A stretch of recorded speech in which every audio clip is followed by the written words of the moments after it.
The knife scraped against porcelain, a delicate screech that cut through the dinner-time small talk like a warning. Helen Murray's fingers tensed slightly around her fork as she reached forward, steady and deliberate, toward the bowl of roasted vegetables just beyond the breadbasket. She hadn't said a word since sitting down, not out of bitterness, but because silence, she'd learned, spoke louder than appeasement. Across from her, Anna dabbed at her lips with a cloth napkin, perfectly folded and barely used. She didn't even look up as she fired the shot. "Don't pass her food," Anna said, lifting her wine glass. "She's done." The room stopped. Mark's hand faltered mid-pour, spilling a splash of iced tea onto the linen tablecloth. He let out a soft, nervous chuckle, like someone trying to defuse a bomb without instructions. Helen froze. The serving spoon hovered above the bowl of vegetables, the roasted carrots and Brussels sprouts glistening in olive oil, steam rising gently. She hadn't even touched the mashed potatoes yet. She looked at Anna, not for long, just long enough. Then she slowly placed the spoon back in the bowl and laid her fork on the edge of her plate. She folded her hands together neatly, resting them in her lap like she was at church or a memorial. A second passed, then another. No one said a word. Mark cleared his throat, trying to summon normalcy. The landscaping guys came today, trimmed the hedges out back. Helen blinked once. She wasn't listening. Anna smiled without warmth. "I'm just saying, Mom's barely eating these days. Remember last time?" She picked at everything and took the rest home in foil. "I have an appetite," Helen said quietly. "You just don't notice it anymore." Anna waved her off. "Come on, Mom. Let's not make this awkward. You're the one always going on about portion control. I'm trying to help." "You're not helping," Helen said. The words weren't loud. They didn't have to be. She didn't cry. She didn't argue. That would have given Anna the satisfaction of impact. Instead, she sat still as stone, the picture of restraint. Anna turned to Mark, shrugging like she didn't understand the tension. "Anyway, the renovation budget came back under what we expected. We might add a wine fridge to the kitchen island. Mark thinks it'll raise resale value." Mark nodded absently, still avoiding Helen's gaze. Dinner moved forward mechanically. Chicken breast, roasted potatoes, and a bitter arugula salad with vinaigrette. Helen's plate remained mostly full. No one commented. No one asked. When Anna brought out lemon tart slices, Helen declined with a quiet shake of her head. "You sure?" Anna said, lifting her eyebrows. "It's from that bakery you love." "I'm done," Helen replied. She didn't mean with dessert. Later, Helen stepped outside, pulling her sweater tighter against the early October chill. The air smelled faintly of mulch and fireplace smoke. The sky was a dark velvet curtain pricked with stars. She stood near the edge of the lawn, just beyond the reach of the porch light. Her hands were still, her breath even. From next door, a soft clank echoed, a watering can being set down. Paula Jensen appeared through the hedge line, wearing her usual denim jacket and slippers.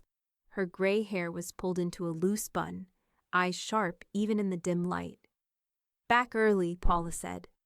Helen didn't answer right away.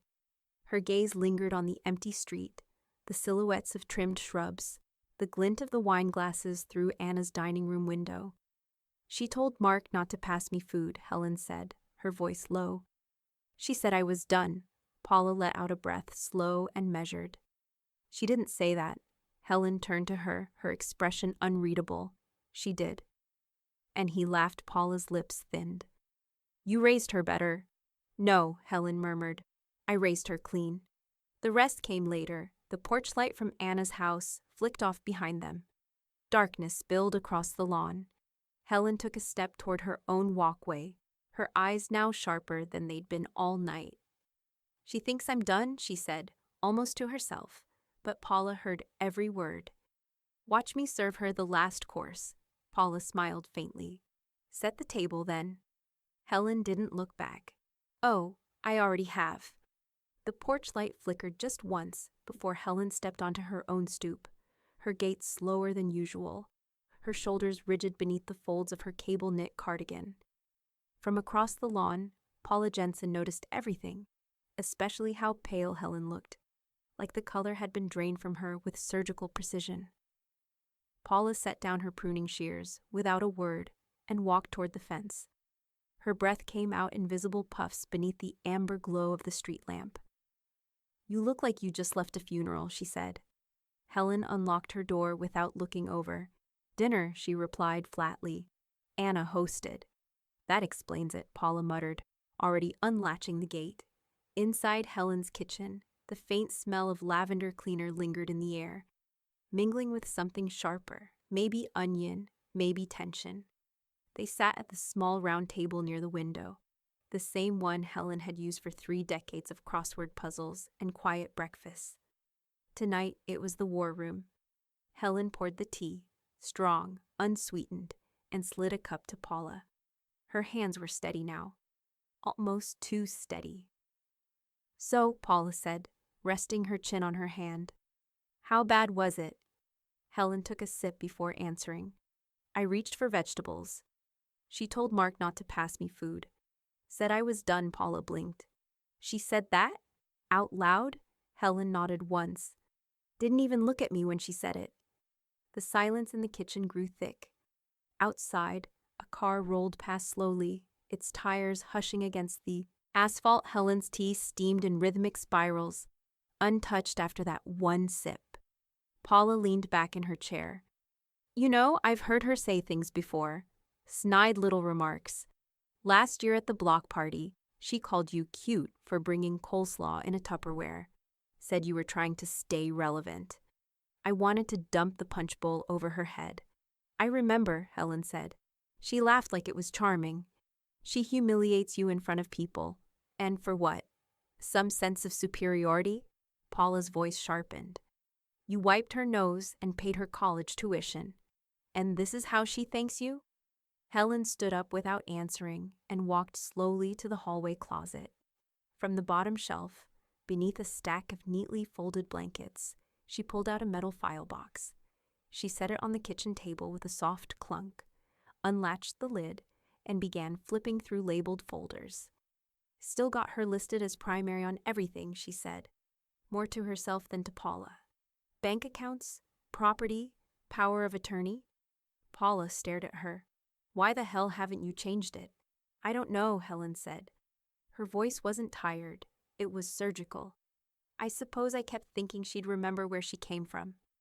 "Well, she hasn't," Paula snapped. "And if you leave things as they are, she'll remember where you ended." She folded her arms. Time to cut her off. Clean as a knife, Helen didn't flinch. She pulled one folder all the way out, eyes scanning it. "You're right," Paula raised an eyebrow. "That's it? No speech, no second guessing." Helen closed the file box slowly, firmly. "She made a public declaration," she said. "Consider this my rebuttal." The kitchen clock ticked. Outside, wind rustled the dry leaves scattered across the sidewalk. Inside, Helen's presence expanded, quieter than rage, heavier than grief. Without another word, she crossed the kitchen and picked up the landline mounted near the fridge. The keypad beeped as she dialed.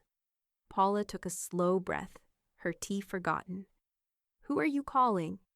Helen pressed the phone to her ear.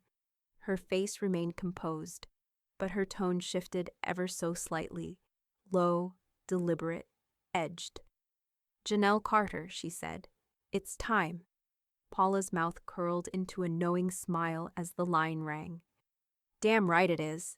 Rain drizzled steadily onto the downtown sidewalks, tapping rhythmically against the glass panes of the third-floor office window, like a clock counting down. Helen sat across from a sleek glass desk, her coat folded neatly on her lap, a leather folder tucked beneath her palm like a sealed verdict. The office smelled faintly of printer ink and eucalyptus, clean, controlled, and clinical. Janelle Carter, dressed in a charcoal blazer and tortoiseshell glasses, clicked through files on her dual monitors with the precision of a surgeon. Her desk was immaculate.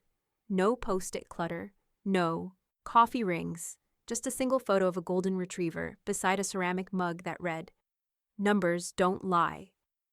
People do." You brought everything? Janelle asked without looking up. Her voice was smooth, with the edge of someone who'd seen a few family wars fought over dollar signs. Helen slid the folder across the desk. Every statement, deeds, retirement accounts.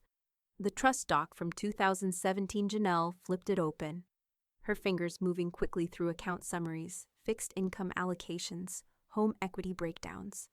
Her brow rose slightly. You've been disciplined. You could have retired 10 years earlier with these numbers. Helen offered the barest smile. Work kept me sharp. Besides, I liked feeding people more than I liked counting calories. A pause. Janelle looked up, her tone softening. And now? Helen clasped her hands. I'm ready to feed a different kind of hunger. Janelle leaned back, crossing one leg over the other. Tell me what you're thinking.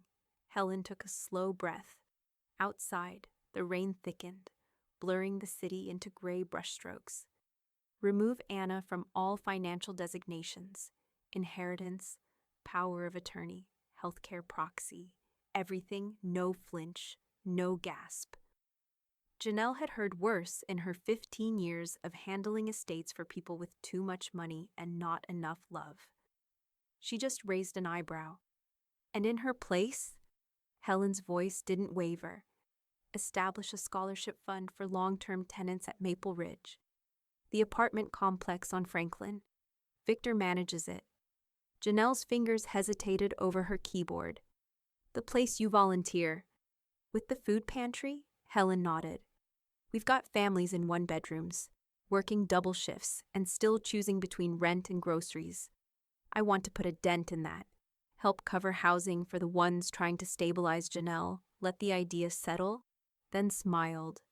Not polite, not sympathetic, but impressed. That's sharp, very sharp. Most people just cut out the kid and funnel it into a dog rescue or a garden bench with their name on it. This isn't about legacy, Helen replied. It's about correction. She said the word like it was a scalpel, clean, clinical, and earned. Janelle nodded slowly, clicking open a new digital form. We'll create a charitable trust for the fund.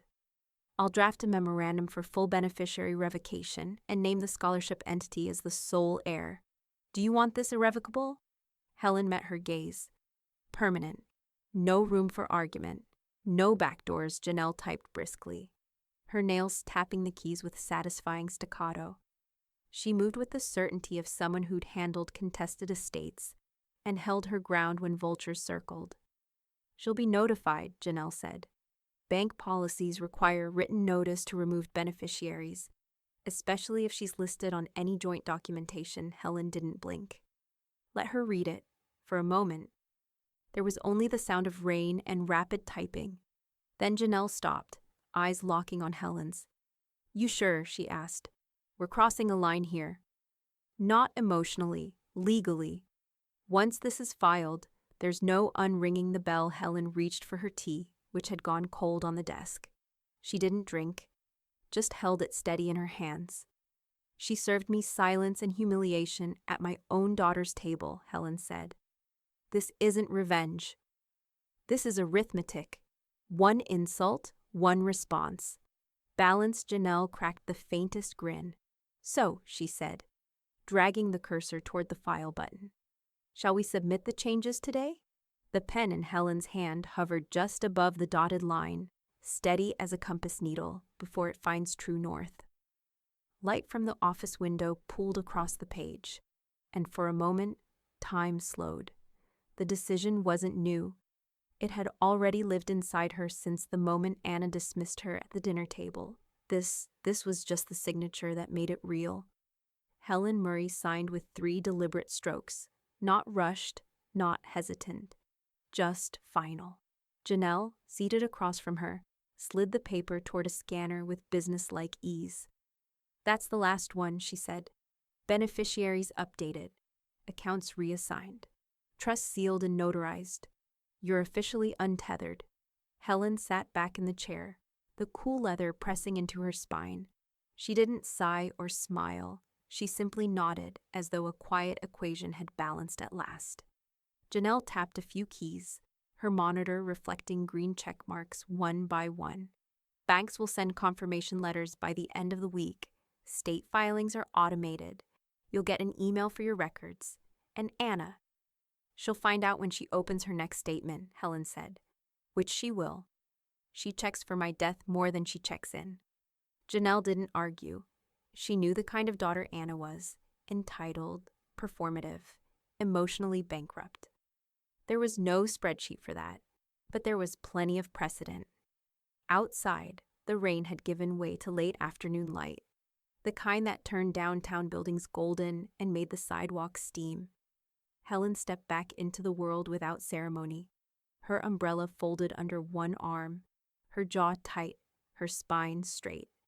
2 hours later, she was standing in a narrow hallway at Maple Ridge Apartments, shoulder to shoulder with Victor Huang, as he sorted boxes of canned goods and dried rice into neat columns on a plastic folding table. Box 14B needs extra formula, Victor said, passing her a clipboard. She just had the baby last week, and 9C lost his job. Add extra pasta. Helen nodded, scribbling notes in block letters, the smell of cardboard and chili powder hanging in the air. Around them, the sound of distant music from open windows drifted in and out, muffled rap lyrics from a third-floor unit, children laughing somewhere near the stairwell. Victor watched her repack one of the boxes with swift, efficient hands, every label exact, every box filled like it's a prescription. You sure you're not a logistics manager in disguise? Helen gave him a dry look. Years of meal planning, some habits stick, Victor chuckled. You're the only volunteer who counts peanut butter jars twice. They shorted us 2 last week, she said, without missing a beat. He laughed, and the sound echoed down the hall, light and real. There was something about her presence that made chaos seem solvable. He'd told her that once, and she hadn't responded, just kept labeling boxes like she was cataloging dignity.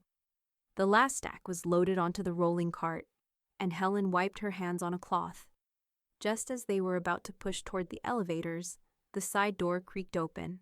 Paula stepped in, cheeks flushed from the cold air, carrying a half-eaten granola bar. Heard you were working miracles without me, she said, raising an eyebrow.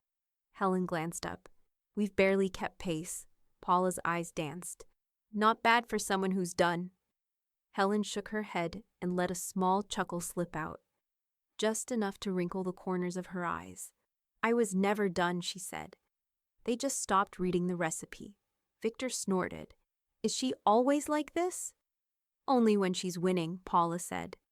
The 3 of them pushed the loaded cart toward the elevator, wheels squeaking faintly. Helen's phone buzzed in her pocket, but she didn't check it until they reached the lobby. One notification, social media. Anna Murray posted, "Family dinner is the best, feeding everyone with love. Grateful. Blessed." Helen stared at the screen, her fingers unmoving. The audacity wasn't surprising, but the timing, that was sharp. Paula leaned over her shoulder and read it, her lip curling. "Oh, sweetheart," she muttered. "She's about to choke on that hashtag." Helen didn't respond, but in her eyes, something settled into place, like a plate returned to the table. The caption dug deeper than any knife could. It wasn't just the lie, it was the confidence of it. As if starving her mother of dignity at her own table could be painted over with a filter and a hashtag. Helen set the phone down with eerie calm, the faint click of glass on wood punctuating the silence. Across the kitchen table, Paula leaned back in her chair, coffee steaming between her palms, and let out a soft scoff. "Love," she repeated, her voice laced with incredulity. "She starved you at your own damn table, then posted it like it was a Hallmark ad." "She's always been good at pretending," Helen murmured. "No, pretending takes effort. That girl's running on autopilot cruelty," Helen didn't argue. Instead, she rose from the table and walked to the hallway closet. Her file box was already out, its metal latch undone, documents spread across the table from the last visit to Janelle's office. With crisp mechanical movements, Helen pulled out a clean sheet of letterhead and sat down. She picked up a pen, No flourish, just steady writing. Formal statement of exclusion. Each word written like a sentence passed. Each line narrowing the distance between intention and action. I want this notarized, Helen said. Name her, exclude her, then attach it to every document Janelle's already filed. You're not playing anymore, Paula said, her tone admiring. I was never playing. Just then, the doorbell rang. Helen paused, fingers still on the paper. A flicker of instinct passed across her face before she rose and opened the door. Mark stood there in a navy pullover, hands jammed in his pockets, eyes darting to the floor like a man standing at the edge of something he didn't want to see. Hey, he said softly. Helen didn't move from the doorway. Mark, can we talk? He shifted his weight. Just for a minute. She stepped aside without a word. Paula, still seated at the kitchen table, didn't bother hiding her expression, part skepticism, part amusement. Mark's eyes briefly landed on the open file box, the document labeled exclusion in Helen's tidy script. I know Anna's post wasn't ideal, he started, but maybe you're taking this too far. Helen turned to him slowly. Too far? He nodded, but uncertainly. Look, it was awkward at dinner. I get that. She says things, but... Helen's voice was low, even. He swallowed. You're cutting her out of everything. That's permanent. Helen tilted her head. So is the disrespect. She's your daughter, he offered weakly. She was my legacy, Helen replied. Now she's a footnote. Mark winced. Don't you think it's worth trying to fix? Helen stepped closer, eyes locked on his. This isn't reaction, Mark. This is accounting. I gave. She withdrew. I checked the balance, and it came up empty. He opened his mouth, but no words came. Just the echo of that cold, exact phrasing, sharper than any raised voice could have been. Mark turned to leave, but paused at the threshold. You're really going through with this? Helen gave a single, solemn nod. The papers are already drawn. He left quietly, like a man leaving a funeral where he wasn't sure who died. Minutes later, Helen returned to her chair, picking up the exclusion letter as if nothing had interrupted her. Paula whistled under her breath. That man just aged 5 years in your doorway. Helen placed the letter into a fresh envelope. He's not the one I'm worried about. Paula arched a brow. Think she'll explode when the bank calls?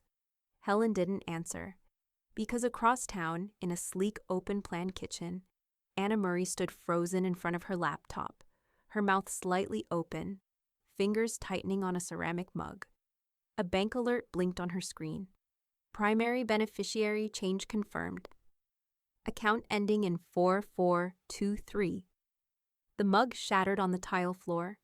She didn't even notice. Her keys were already in her hand. The front door slammed open so hard it rattled the framed cross-stitch of Helen's wedding date hanging in the entryway. A gust of perfume and panic swept through the house, followed by the unmistakable clack of high heels crossing hardwood like gunfire.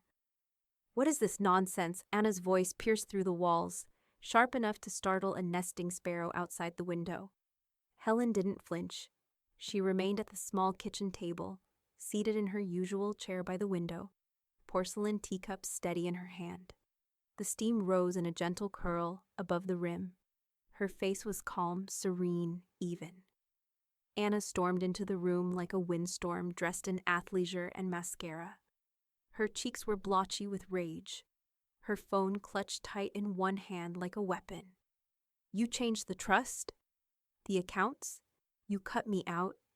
Helen took a quiet sip of her chamomile tea. Good morning, Anna. Don't you dare patronize me right now, Anna's voice cracked. I got a notice from the bank saying I'm no longer a listed beneficiary. What the hell is going on? Helen set her cup down gently. The sound it made as it touched the saucer was a quiet clink, like a period at the end of a sentence. I reassigned my estate, she said. Legally, permanently. Permanently? You're not even sick, Anna shouted. Why would you do this now? Helen looked at her daughter, really looked at her. The perfect brows, the expensive lashes, the ring on her finger Helen had once helped pay for.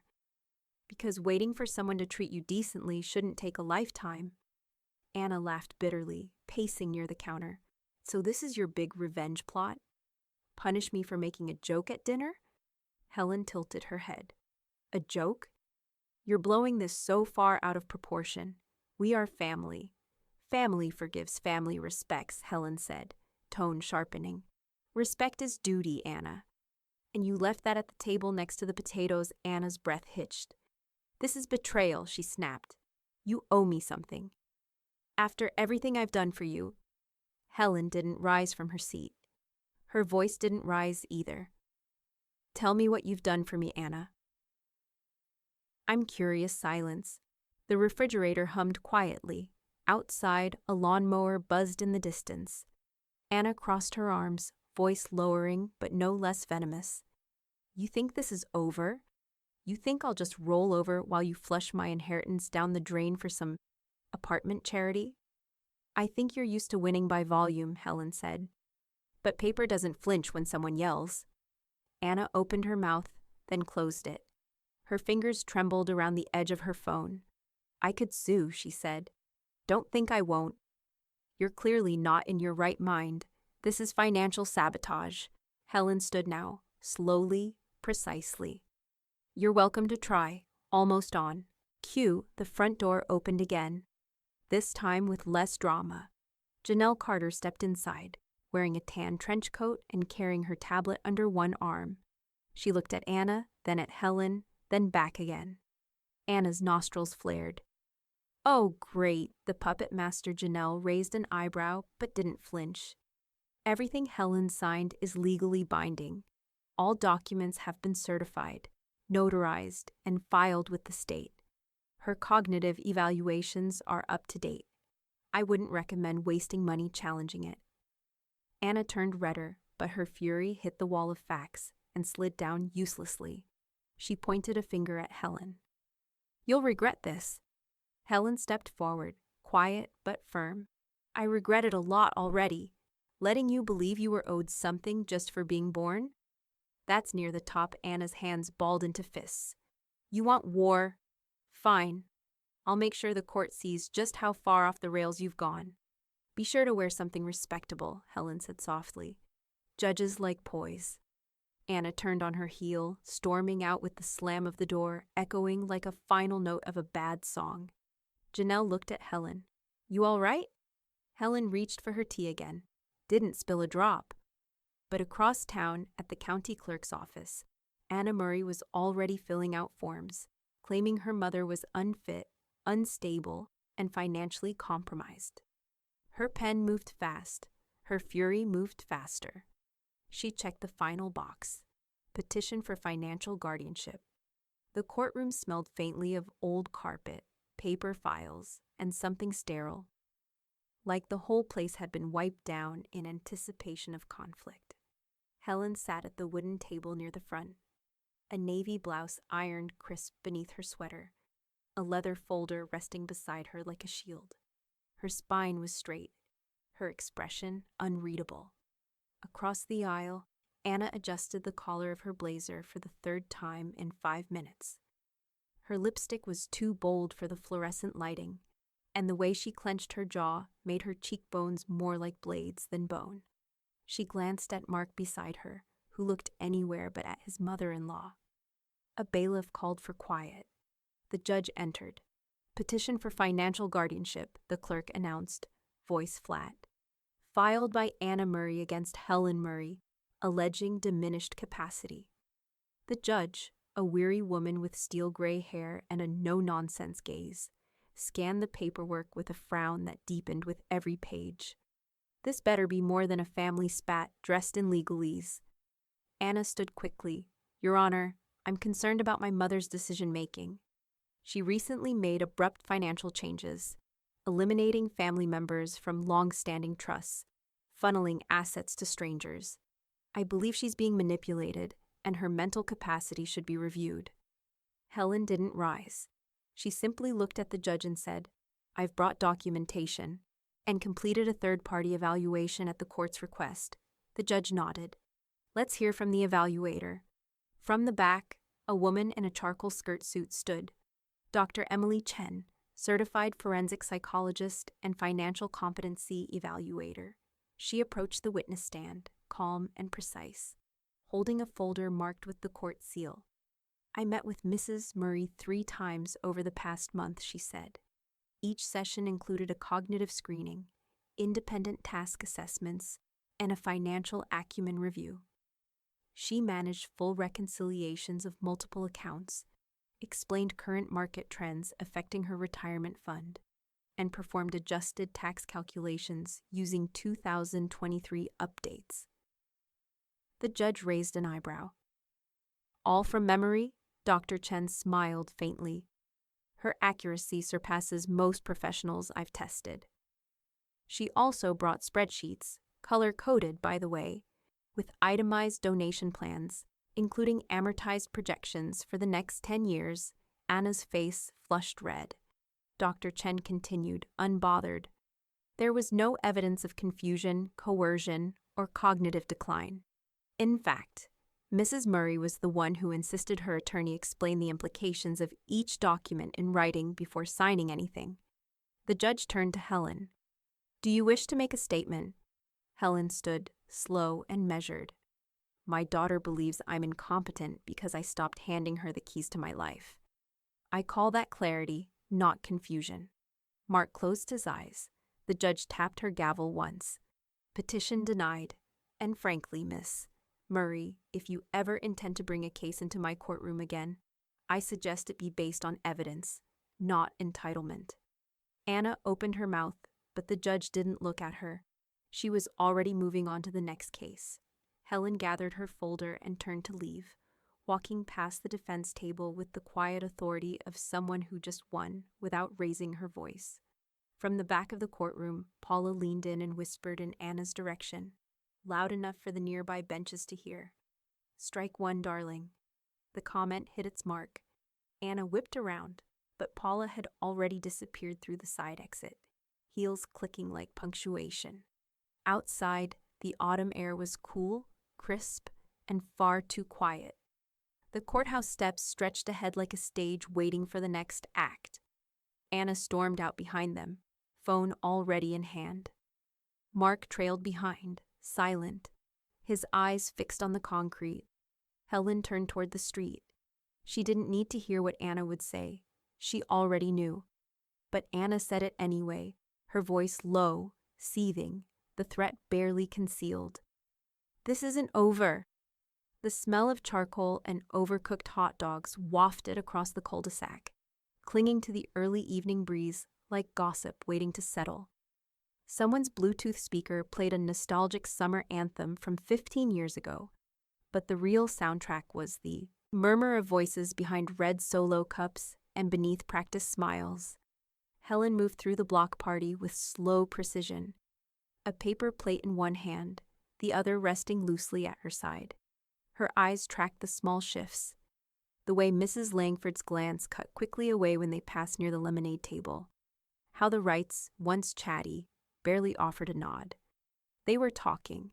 She didn't need to hear the full sentences, just the clipped syllables and soft gasps that followed the word estate.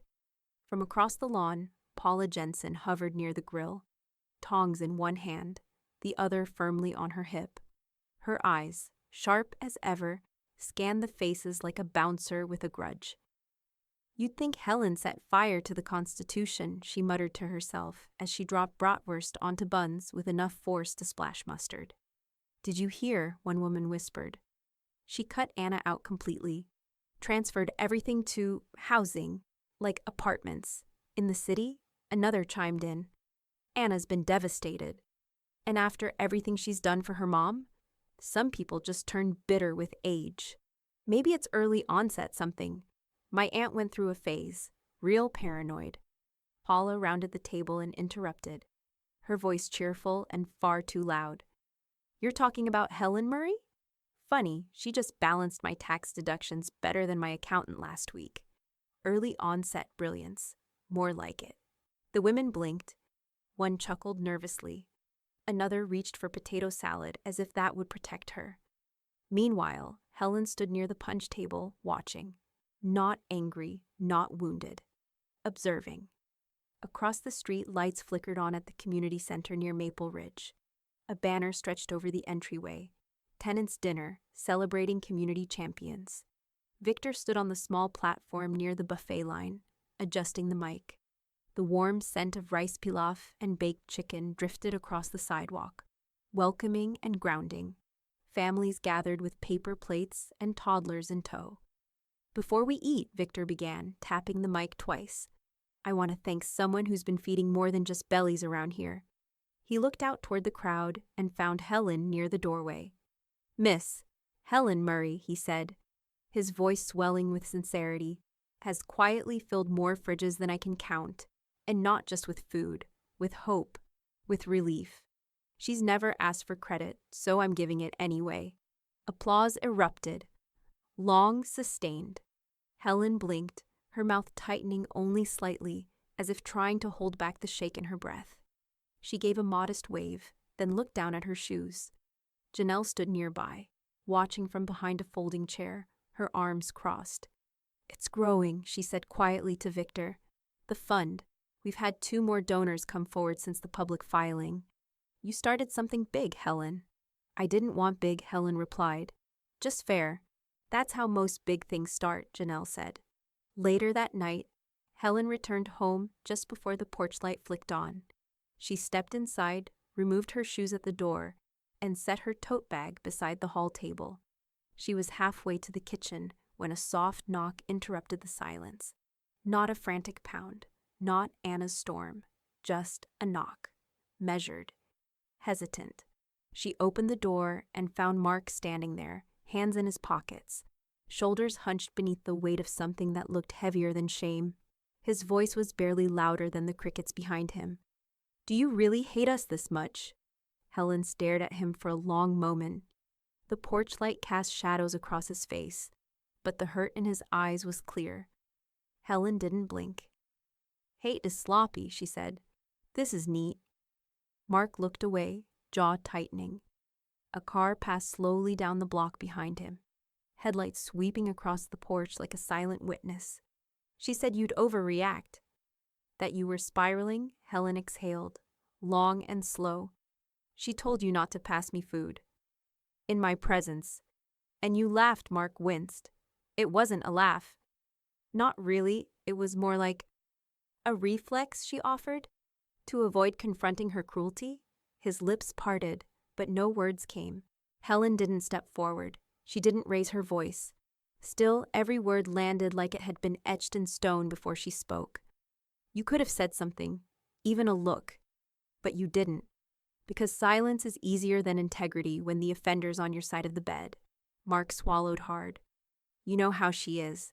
I do, Helen said. And now I know how you are, too. The wind picked up, rustling the bushes beside the porch. Somewhere down the street, a dog barked once, then fell silent. Helen disappeared inside for a moment. When she returned, she held a thick envelope in both hands, sealed and labeled. Here, she said, extending it. He took it slowly. What is this? A full copy of the revised trust, she replied. So you don't have to rely on whatever story Anna's spinning. Mark stared at the envelope like it burned. There's a difference between disappointment and disinheritance, Helen continued. Anna earned both. You enabled the math. He glanced up, eyes glossy now. We didn't mean for it to get this bad. Helen's tone chilled. That's the problem. You never mean it, but you let it happen. She stepped back and gently began to close the door. And from now on, I won't. The door clicked shut softly, not a slam, not a statement, just closure.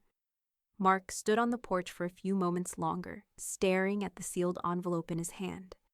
Then he turned, walked slowly to his car, and drove off, headlights fading down the street like a man erasing his own outline.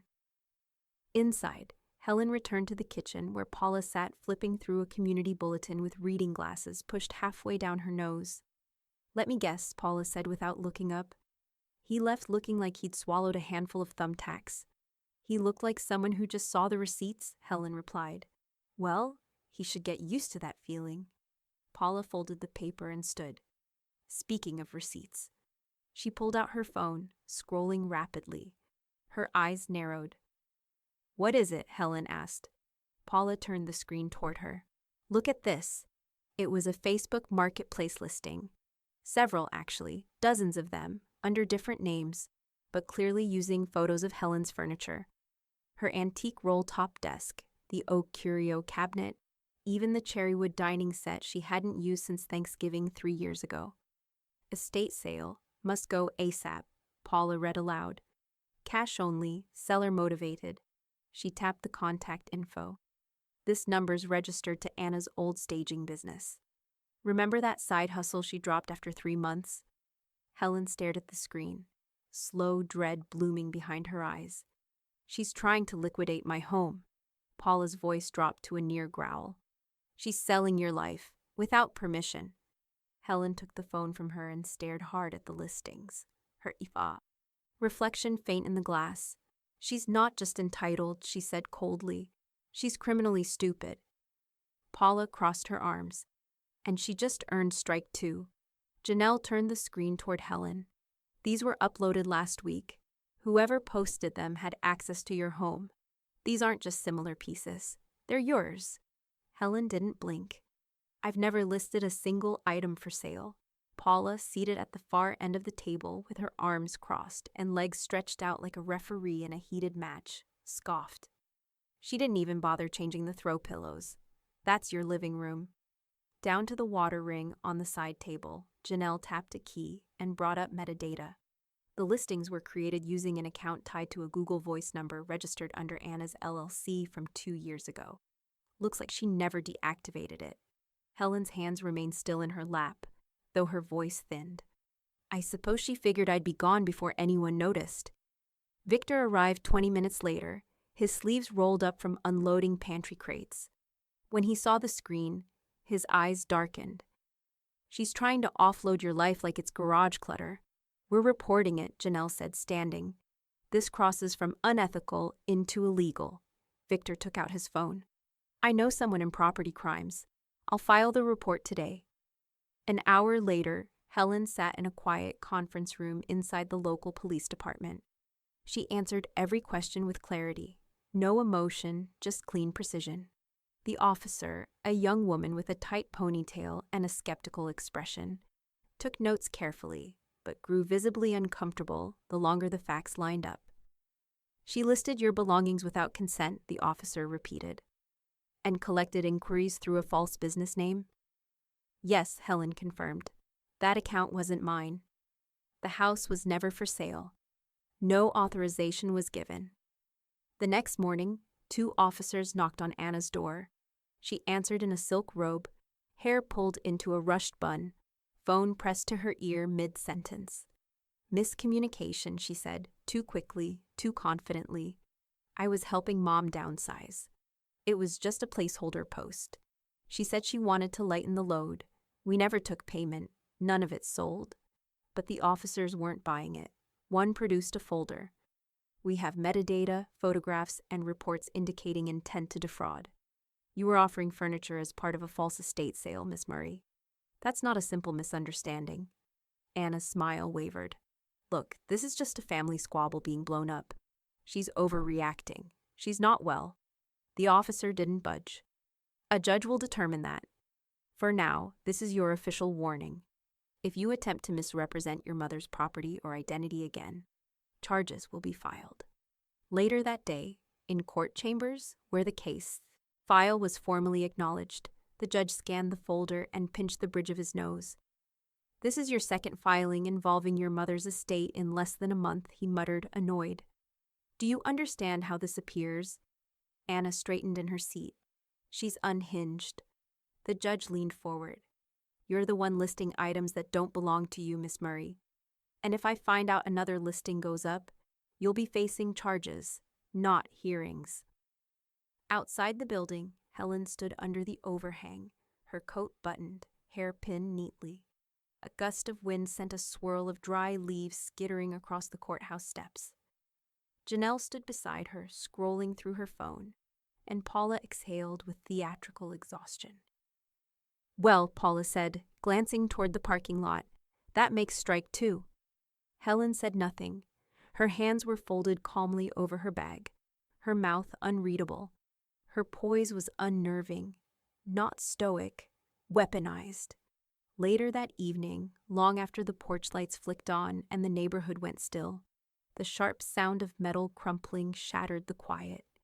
Helen opened her front door to find her mailbox bent sideways. The post cracked clean in two, fragments of painted metal strewn across her walkway like shrapnel. She didn't scream, didn't gasp. She just stared at it and whispered, "She's escalating." The jagged edges of the broken mailbox caught the early morning sun like shards of warning. The post was split clean through, the bolts yanked from the concrete base and flung into the bushes like shrapnel. Metal crumpled inward, as though something or someone had struck it with intention, not recklessness, not a passing accident. Rage, Helen stood at the edge of her walkway, slippers crunching against gravel, arms crossed over her chest. A cardinal chirped somewhere in the trees, oblivious to the tension clinging to the quiet street like smoke. 2 squad cars pulled in just after 7. One officer took photos, crouching for angles, while the other took notes beside Helen. "Any security cameras?" he asked.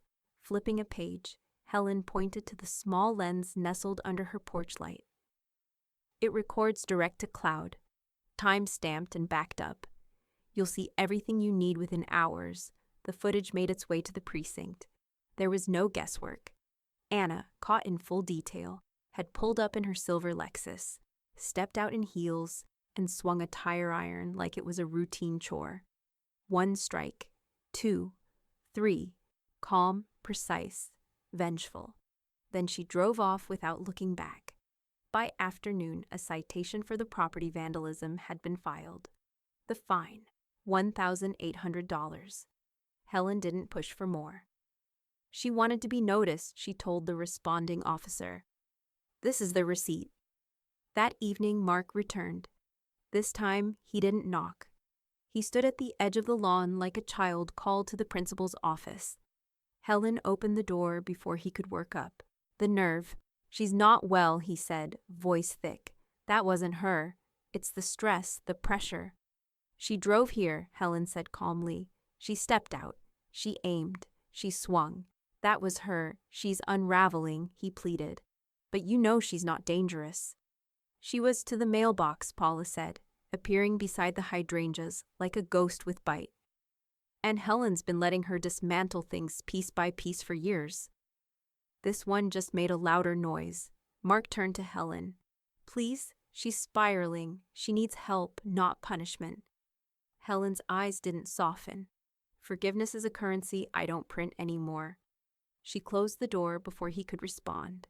By noon the next day, the hole in the earth where the mailbox once stood had been cleared. Victor showed up with a fresh post, hammer, and level. Paula held the new box steady, while Helen tightened the bolts herself. "I made sure this one's heavier," Victor said, wiping sweat from his brow. "Cast iron. Let her try again," Helen nodded. "She won't." "You sound sure," Paula said. "She's running out of exits," Helen replied. "That's when people start setting fire to the map." Inside, Janelle sat at the dining table with her laptop open and spreadsheets displayed like an orchestra waiting for cue. "We're ready," she announced. "Final disbursements processed. Tenants approved. The fund is live, Helen. Fully liquid. Permanent." Helen stood over her, arms folded, watching the numbers on screen.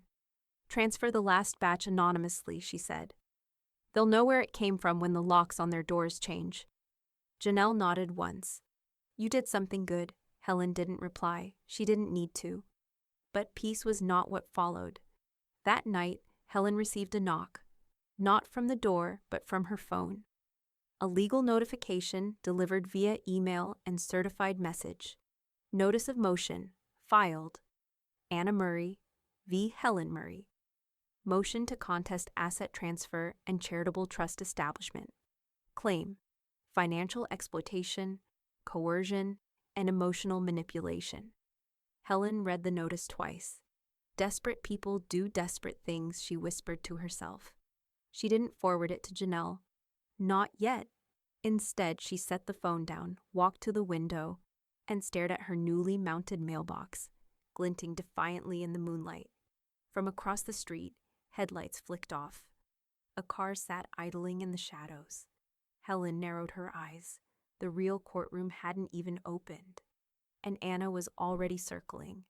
The courtroom was cold enough to feel like punishment. Fluorescent lights hummed overhead, casting a sterile glow on the polished wood and tired faces. Helen sat at the front, her gray wool coat folded neatly on her lap, hands resting on her file of documents. She wore navy, quiet power, and a single gold pin on her collar that caught the light every time she breathed.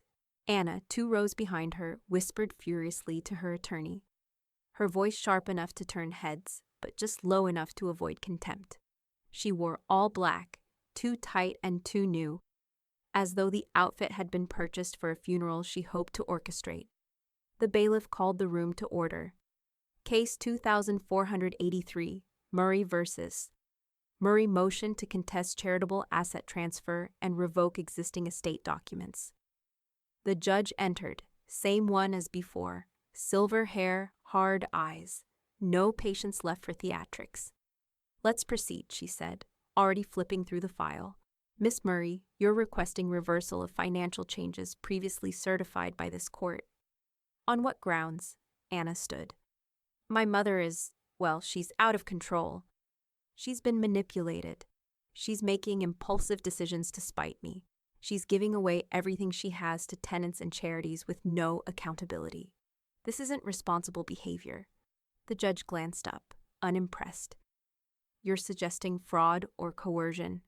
Yes, Anna said, or at least diminished capacity driven by revenge. A slow pause settled over the room. Helen didn't stand. She nodded to Janelle instead. Janelle Carter rose, heels clicking softly as she approached the judge's bench with a binder under one arm. I'm Helen Murray's financial advisor. I've handled all filings, including charitable trust documentation, estate restructuring, and asset reallocation. Every decision was reviewed, signed, notarized, and documented with compliance protocols. No signatures in question. No mental competency flags. She handed over the binder. Tabs A through G detail our paper trail, including Helen's personal notes and meeting transcripts. She was clear, consistent, and methodical throughout. Anna looked like she wanted to interrupt. She didn't dare. The judge flipped open the binder, brows rising slightly as she read. This is meticulous. Janelle offered a crisp nod. It always is. Who else can speak to Mrs. Murray's mental clarity? The judge asked. Victor stood. He wore a dark sweater and jeans, modest but clean. His presence was the opposite of Anna's, grounded. I manage the Maple Ridge apartments where Helen volunteers, he said. She's coordinated food donations, created tenant resource files, managed inventory, and even helped me draft a tax write-off template for the complex. Is that normal behavior for someone who's been manipulated? The judge asked. Victor tilted his head slightly. If it is, I'd like 5 more just like her. A few chuckles escaped in the courtroom. The judge allowed herself the ghost of a smile before her expression hardened again. Anna stood abruptly, hands clenched. She's cutting out her own family, her own daughter. The judge turned sharply. She's not obligated to leave her estate to anyone. Family is not entitlement, Miss Murray. The law protects freedom of disposition. Anna's mouth opened, but no words followed. The judge set down the binder. Motion denied. All filings remain valid and permanent. There is no basis for reversal. It was over. Anna collapsed into her chair, face crumpling. Not crying, but broken in a different way. The kind of fracture that comes when someone realizes the narrative they'd been spinning no longer holds weight with anyone, not even themselves. Mark reached for her hand. She pulled away. Helen didn't look back. She rose quietly, nodded to the judge, and collected her things. Janelle fell into step beside her as they exited the room. Outside, The courthouse hallway was too bright, the linoleum reflecting their footsteps. Paula leaned against the wall with crossed arms and a satisfied look. "You look like you just delivered a sermon without speaking a word," she said. "I fed her nothing," Helen replied. And she still left full of bitterness. Janelle held the elevator door as they stepped inside. Just before it closed, she leaned in and whispered with a glint in her eye, "Time to serve the dessert course." The red ribbon trembled slightly in the breeze, pulled taut between two golden poles. Beyond it, a brand new entrance gleamed beneath the autumn sun, its fresh brick facade still smelling faintly of mortar and paint.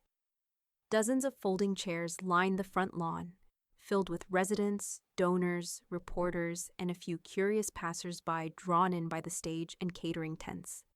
Helen stood to the side, hands clasped in front of her, calm as always. She wore slate blue, her brooch polished, her hair swept back with care. But her eyes, those betrayed the weight of the moment. Sharp, watchful, unapologetically present. Victor stepped to the podium and adjusted the microphone. "Good morning, everyone," he began, scanning the crowd. "Thank you for joining us on this incredible day, one made possible by the heart, persistence, and precision of one woman who refused to let retirement mean irrelevance." He turned to Helen, gesturing toward her. Applause broke out immediately, some polite, some enthusiastic, some from tenants who had already received letters of approval for their new leases. Victor continued. "The Helen Murray Housing Fund was born not out of inheritance, but out of intention. It's a correction, not a contribution. It's a meal served to those who were never invited to the table."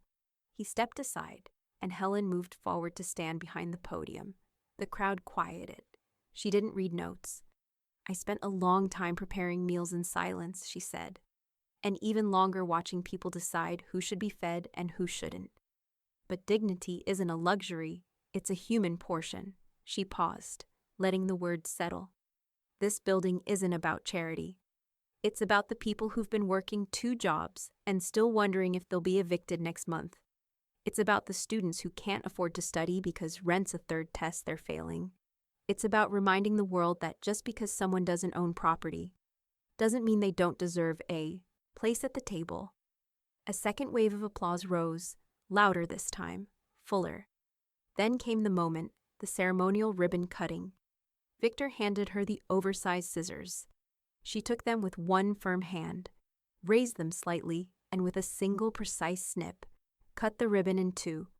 The sound was clean, final. The crowd clapped, cheered, and cameras flashed. Janelle stepped forward and unveiled the bronze plaque mounted to the building's entrance.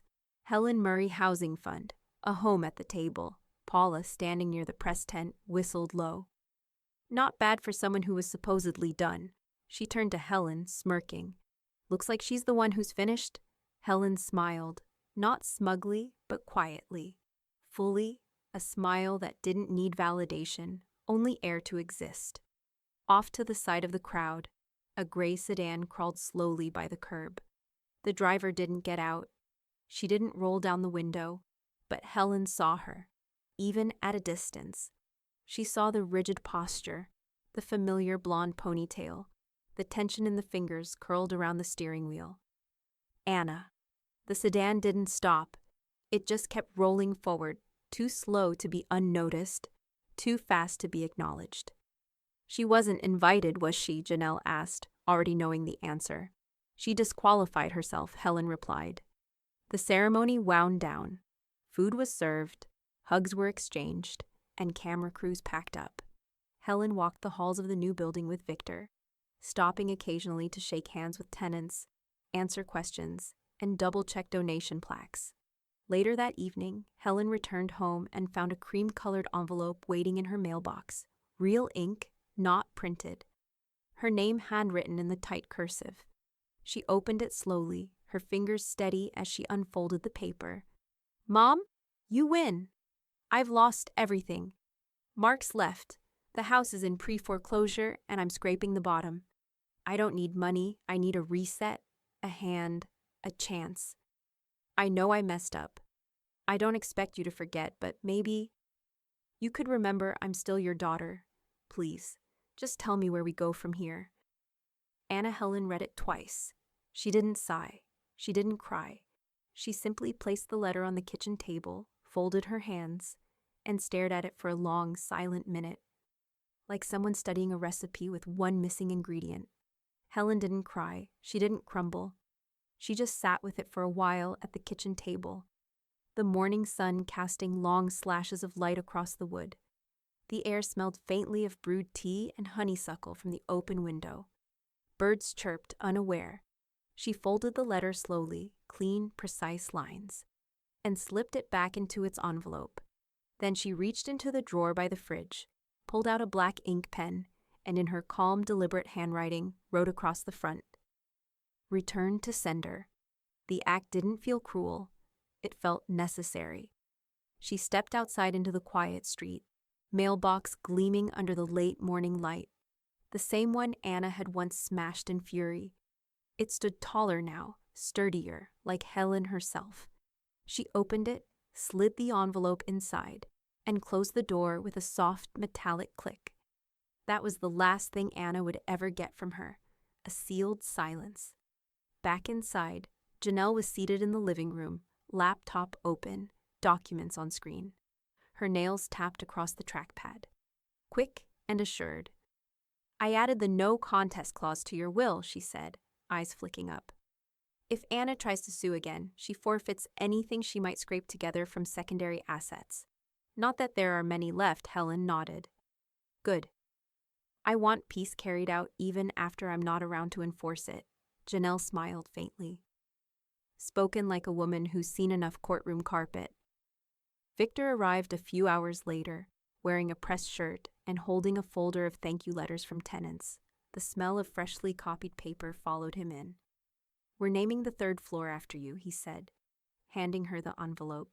"I fought for a bronze bust, but the board said you'd hate it." "I would," Helen said, but she was smiling now.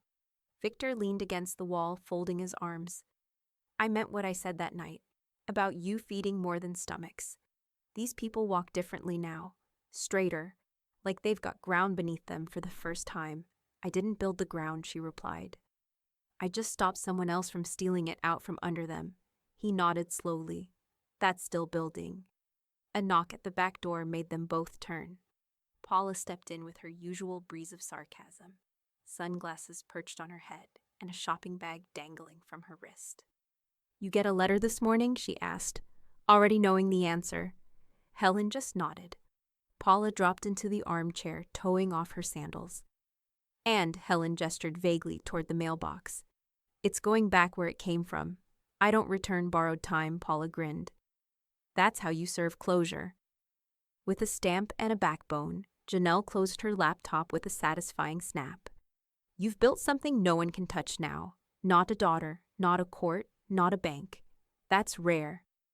They sat in companionable quiet for a while, the kind reserved for women who had learned how to measure their words like currency. The house held it well, still, warm, content. Then Helen's landline rang. She picked it up, listened quietly, and nodded once before hanging up. She turned to the others, a rare glint in her eye. "That was the board from the housing fund," she said. "They want me to deliver the keynote at next month's fundraiser." Paula's eyebrows lifted. "You going to do it?" Helen smirked.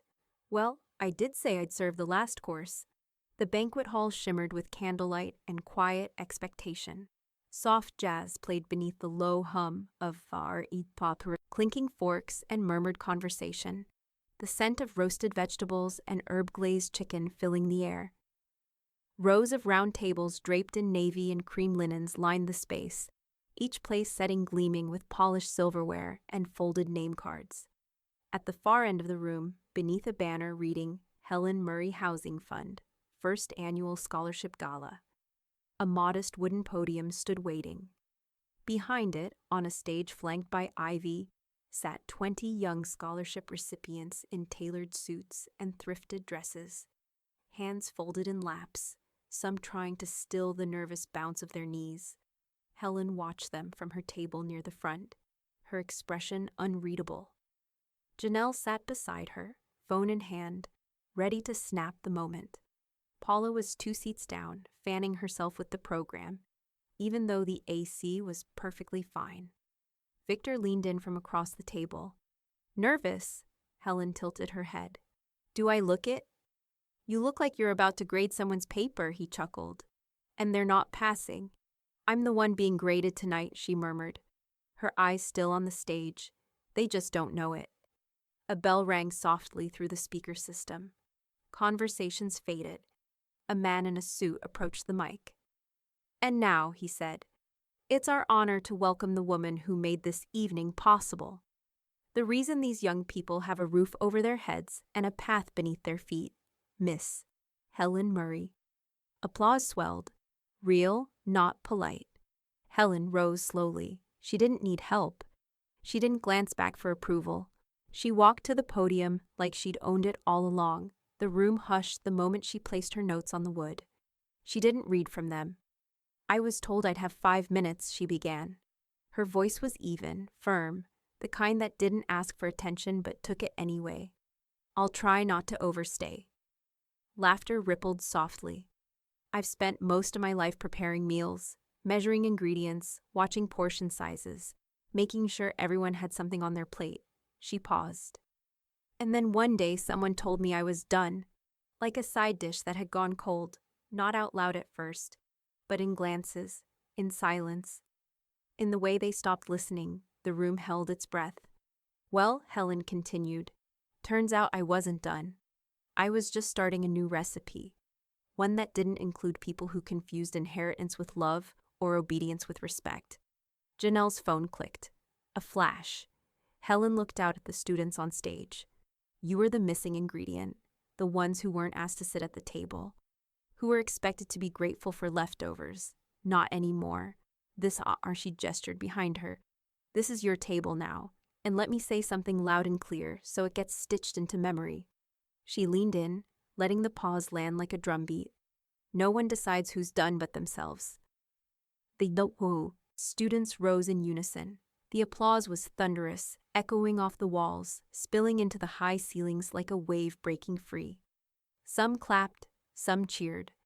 One young woman in a red dress wiped her cheek, blinking fast. Paula turned away, sunglasses suddenly appearing on her face. It's allergies, she muttered, then sniffled. Or maybe onions. Probably both. Helen stepped down from the stage slowly, not triumphant, complete. Janelle met her at the base of the stairs with a smile. You still want that photo by the plaque? Helen nodded. They walked together to the display wall just outside the banquet room, where a bronze plaque had been mounted beneath a framed photo of Maple Ridge Apartments. The Helen Murray Housing Fund, a home at the table. Click. Janelle lowered the camera. That's the one. Across the room, guests mingled and offered handshakes. Students buzzed around Helen like planets finding orbit. But Anna, she was nowhere, not on the guest list, not in the program, not in a single photo or footnote. She had been erased, not in malice, but by her own choices. Paula appeared beside Helen, watching the crowd. Not irrelevant anymore, she said. Revered. Helen didn't respond right away. She stared out at the banquet, at the rows of people finding their place, at the young girl in line for a second helping, at the man in the back corner reading the program like it was scripture. Then she turned slightly, voice quiet but clear. She cut me off at her table. I cut her off from mine forever.